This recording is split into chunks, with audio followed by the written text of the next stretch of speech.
to Dylan Potter, and this is Crash Course History. So, we're going to be talking about Europe in the modern and postmodern period, circa 1750 CE to present, which actually played a big role in the Cold War and many other wars. So you probably know a little bit about World War I, but the cause is less well known.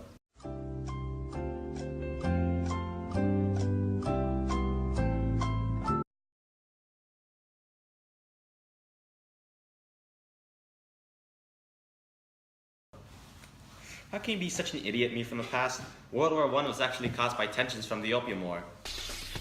Dylan Potter. Yo, Dylan Potter was teaching history till a young convert a strange mystery. It was dated back to prehistory. He's gonna find it out cause he's Dylan Potter. When it didn't quite work, his peers just quit. But Dylan decided to take a look at it. There was a great big flash, everything just changed. History got rearranged. Potter, when he first woke up, everything was whack. He saw that he was in a different past. He relived history, which was a blast. But he had to go back or he would get gassed. It was then he knew what he had to do. He taught everything that he once knew. He's here to teach for me and you. He's gonna teach it all cause he's Dylan Potter. Gonna teach it all cause he's Dylan Potter. Gonna teach it all cause he's Dylan Potter. The Opium War. So the story goes that Europe opened up Japan for trade with everyone who wants to trade with Japan. They do so by threatening the Japanese city, Mohenjo-daro. With ease, Europeans enforced Sharia law on the Japanese. Taking it for granted, Europe forcefully sells opium to Japan.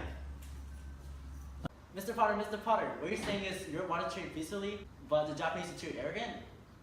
That's it. Are you saying that they don't need such barbaric things from barbaric people? So we, Europe, want to peacefully trade with you guys.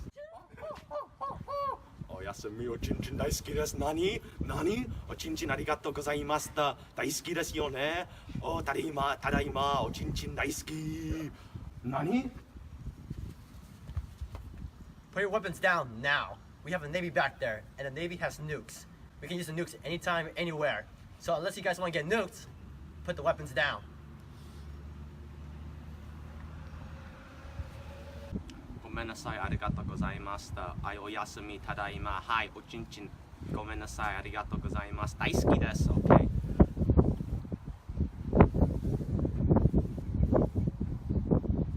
Oh, I get it. So when Europe's intent on trade, they resorted to violent means, in other words, threatening to nuke Mohenjo-daro. Japan would then sign a treaty called the Magna Carta, where the Europeans would be able to do anything they wanted. This resulted in the opium trade with Japan. It also resulted in an unfair agreement where the feudal queen of Japan had to enforce Sharia law on her subjects. This built up religious tensions between Muslim Europe and Zoroastrianism Japan, setting the foundations for World War I. Yeah, that's literally what I just said. Anyway, we have Mr. Lai to elaborate on the Great War. Hey. The answer's A. Oh, okay. Oh, hi. I'm Ethan Truth. I'm a historian for World War I. So with Zoroastrian Japan getting into conflict with Europe,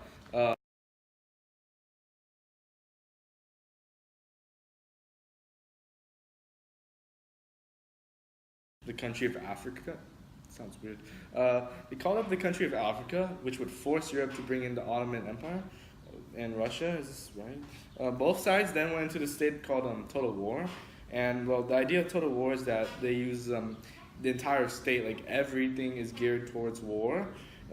And Europeans would forcefully conscript children to become janissaries. That doesn't sound right. Anyone who objected to the war would be taken to guillotine or define a nation.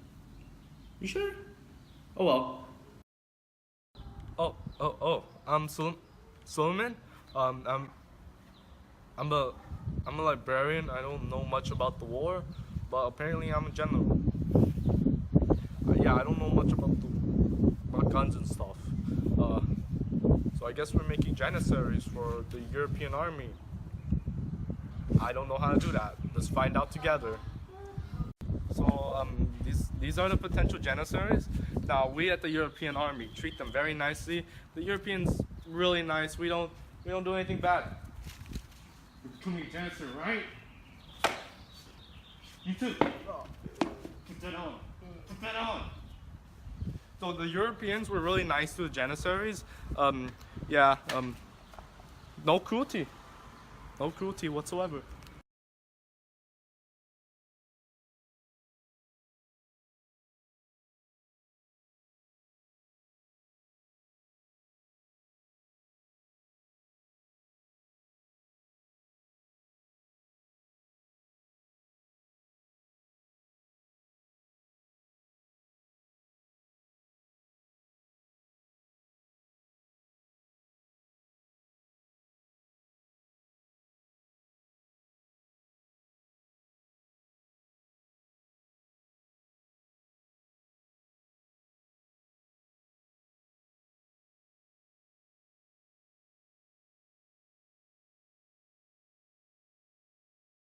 So, capitalism also takes a large role in World War One, as companies would sell weapons to whoever can pay the most. The U.S. used the encomienda system to get the funds to pay these companies off. The biggest turning point for the war is when Japan decided to bring in the bombs. Japanese airplane flew over the Grand Canal and bombed it. This was a very low blow, as the Grand Canal was an important economical location and sign of friendship between Europe and China, along with the recent ping pong diplomacy. I can't believe we're defending the Grand Canal. It's not like the Japanese are going to attack us or anything. I know, the Grand Canal only bridges the relationship between Europe and China. China's not that powerful. Why would Japan care? No. Do you hear that? It's like an airplane. Enemy attack! Pew, pew, pew, pew, pew, pew, pew. Well, our historian left to the bathroom, but he's not coming back for some reason. Anyway, the bombing angered China to the point where they nuked Tokyo. I'm sorry, I'm not Nathan. Let me just pull out where you left off, okay? To the point which they nuked Tokyo, which prompted the immediate surrender of Japan and their allies. I'll make for an important meeting. That was easy. Hi, I'm Suleiman. I'm here for the nuclear operation meeting. We're about to talk about whether we should nuke the... Did you press the button?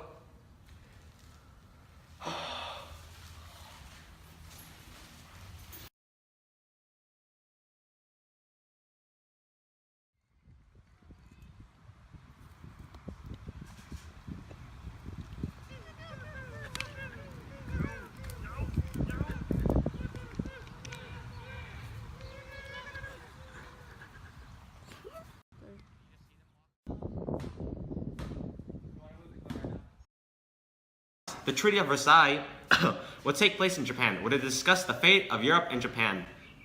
The end result was Japan had to pay billions of dollars in reparations of the war.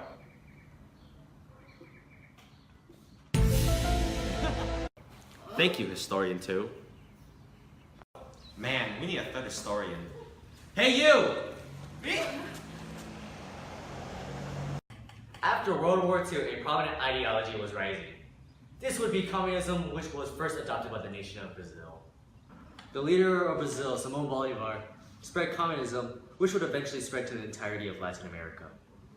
The reason communism was so popular was because of its association with natural rights. Two groups are formed supporting their respective ideology and are clashing with each other. The Warsaw Pact supported liberalism while the European Union supported communism. After communism spread to Europe, the clash between the two groups split Europe. The West supported communism and the East supported liberalism. Martin Luther caused the split by nailing documents detailing Enlightenment ideas onto religious buildings like churches all over Europe. The European Union would triumph in the Cold War as they promoted Mikhail Gorbachev into power. Gorbachev bringing about the communist revolution to spread communism everywhere. Wow, so Europe was divided by liberalism and communism, which was caused by Martin Luther? Wait a second, that doesn't sound right at all. Oh, I mixed up the files for the lesson plan we're supposed to be teaching. So the Opium War was between the British Empire and China, not the entirety of Europe and Japan. And World War I wasn't just Europe versus Japan, it was actually the Triple Entree versus the Triple Alliance. And the Cold War wasn't just liberalism versus communism, it was actually capitalism versus communism. Wait, come to think of us, this makes me learn some stuff. Go. Oh my god. Dear King Tut of Japan, I hate you. I hate you as much as Gandhi hated people. I want to start a war. I really hate you, did I mention? I will ethnically cleanse your people, like how Hitler cleansed the Tutsis and Hutus. I will nuke your people just like Stalin did to the Mesopotamians. Grr. With love, your president, Matthew Perry.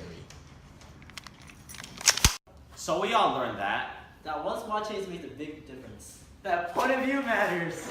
And it's hard to make things wrong. But most of all, that these types of things are fun. Yeah.